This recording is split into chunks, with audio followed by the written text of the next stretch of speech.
A maior armadilha de uma Copa é convocar os melhores jogadores e montar a seleção errada. A lista da Copa parece uma escolha de nomes, mas na prática é uma escolha de riscos. O técnico precisa decidir quem joga, quem espera, quem aceita perder espaço, quem não vira ruído, quem resolve um jogo travado e quem pode quebrar o grupo mesmo sentado no banco. Porque uma seleção não se destrói apenas quando escala mal. Ela também se destrói quando convoca mal.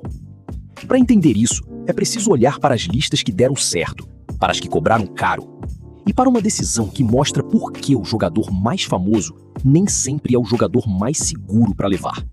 O caso mais claro é o de Romário, em 2002. A torcida queria Romário na Copa. A pressão era enorme. E tecnicamente não era absurdo pedir sua convocação. Ele tinha gol, história, personalidade e uma ligação direta com o título de 1994. Mesmo assim, Filipão deixou Romário fora. O ponto não estava apenas no campo. Romário não era um jogador comum. Esse era justamente o problema. Se fosse convocado, ele levaria junto imprensa, torcida, cobrança e uma pergunta permanente: por que ele não está jogando? Filipão cortou esse risco antes do torneio. Preferiu um grupo com hierarquia clara, papéis definidos e menos ruído em volta. A decisão parecia dura antes da Copa. Depois do título, virou parte da construção daquela seleção. Esse é o peso real de uma convocação. O técnico precisa acertar antes de ter prova. E quando um nome é grande demais, a decisão nunca fica pequena. A Inglaterra viveu um dilema parecido em 1998. Paul Gascoigne ficou fora da Copa. Gaza tinha talento, carisma e peso emocional enorme. Mas Glenn Hoddle decidiu não levá-lo. A lógica era parecida. Se Gascoigne fosse convocado e não jogasse, ele não seria apenas um reserva. Mesmo no banco, ocuparia espaço. Viraria assunto diário. Criaria pressão sobre quem estivesse em campo. Alguns jogadores são grandes demais para ocupar um papel pequeno. Mesmo quando aceitam, o ambiente em volta não aceita. E em Copa, isso pode mexer com o grupo antes mesmo do primeiro jogo. A França teve uma leitura parecida com Samir Nasri em 2014. Nasri tinha bola para estar na lista. Mas Didier Deschamps avaliou mais do que desempenho. Ele olhou para o efeito de um jogador insatisfeito dentro de uma concentração longa. Em Copa, o banco também pesa. No treino, no vestiário e no clima da seleção. E às vezes, um jogador que não entra em campo pode influenciar mais o torneio do que parece. Por isso, convocação não é uma premiação individual, é uma montagem de grupo. Mas existe o outro lado do problema. Quando o técnico protege demais o grupo, ele pode deixar a seleção sem solução. O Brasil de 2010 mostra isso. Dunga montou uma seleção fechada, competitiva e muito clara nos papéis. O grupo tinha disciplina, confiança interna e uma estrutura definida.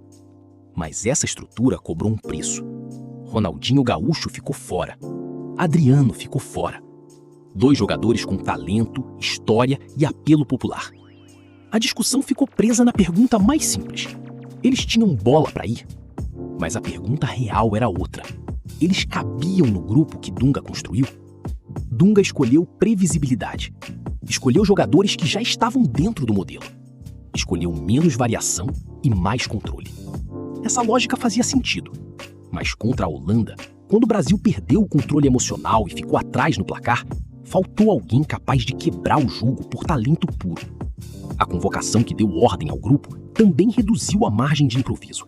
Esse é um dos dilemas mais perigosos de uma Copa. Levar muitos nomes fortes pode criar ruído.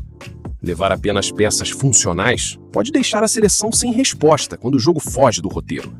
E a Copa sempre cria um jogo fora do roteiro.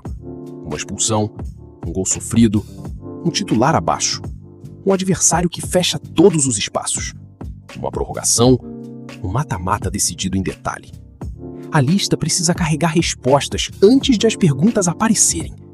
E esse ponto quase nunca fica claro no dia da convocação. Ele aparece aos 70 minutos, atrás no placar, quando já não dá para trocar ninguém. Existe também o risco da aposta. A Inglaterra levou Theo Walcott para a Copa de 2006.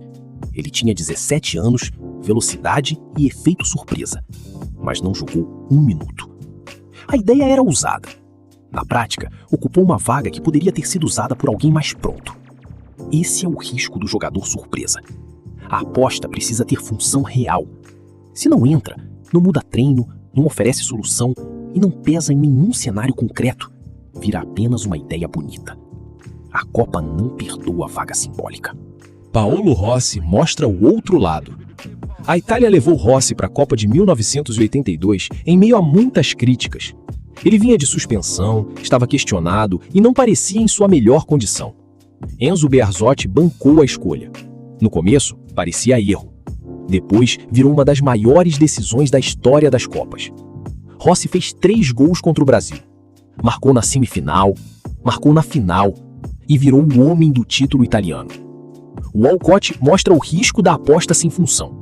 Rossi mostra o valor da aposta com função. Essa é a diferença. Não basta levar um nome pela memória, pela promessa ou pela coragem da escolha. O jogador precisa ter um caminho real para ser útil dentro daquela seleção. O Brasil correu outro tipo de risco com Kaká em 2010. Kaká era o principal jogador criativo daquela equipe. O time de Dunga tinha força, organização e competitividade, mas dependia dele para conectar meio e ataque. Só que Kaká chegou à Copa sem estar no auge físico. Isso reduziu o teto do Brasil. A questão não era se Kaká merecia ir. A questão era o que aconteceria se ele não conseguisse entregar tudo o que o time precisava. Quem assumiria a criação? Qual era o plano B? O elenco tinha outra solução? Quando o jogador central não está inteiro, a convocação precisa proteger a equipe desse risco. Se não protege, a seleção fica presa ao próprio plano. Esse tipo de dependência também apareceu no Brasil de 1998. Ronaldo era o melhor jogador do mundo. Era o pilar técnico, emocional e simbólico daquela seleção. Quando houve o problema antes da final contra a França, o impacto não foi apenas individual. A seleção inteira pareceu perder estabilidade. Quando uma equipe concentra peso demais em um jogador, qualquer abalo nele vira abalo coletivo. A lista pode ter muitos craques. O elenco pode parecer forte. Mas se tudo depende emocionalmente de um nome, a seleção fica vulnerável.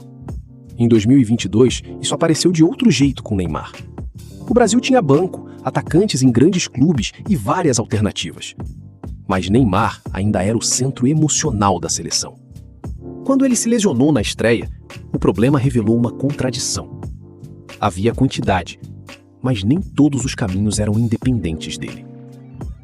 Esse é o alerta para qualquer seleção. Profundidade não é ter muitos nomes. Profundidade é ter respostas diferentes quando o plano principal quebra. Se todas as soluções apontam para o mesmo jogador, o elenco parece maior do que realmente é. E a próxima Copa vai deixar esse problema mais difícil. O torneio será maior, mais longo e mais desgastante. A convivência será mais extensa. A gestão do banco terá mais peso. A seleção campeã não vai precisar apenas de um bom time titular. Vai precisar de um grupo que sobreviva a um mês inteiro de pressão. O técnico precisa saber quem começa, quem fecha jogo, quem aceita esperar, quem muda ritmo, quem segura a liderança, quem não vira ruído e quem entra em uma emergência sem quebrar o plano. Por isso, a convocação é a primeira decisão estrutural de uma Copa. O nome mais talentoso pode ficar fora. O jogador mais útil pode entrar. A estrela pode ser levada mesmo com risco.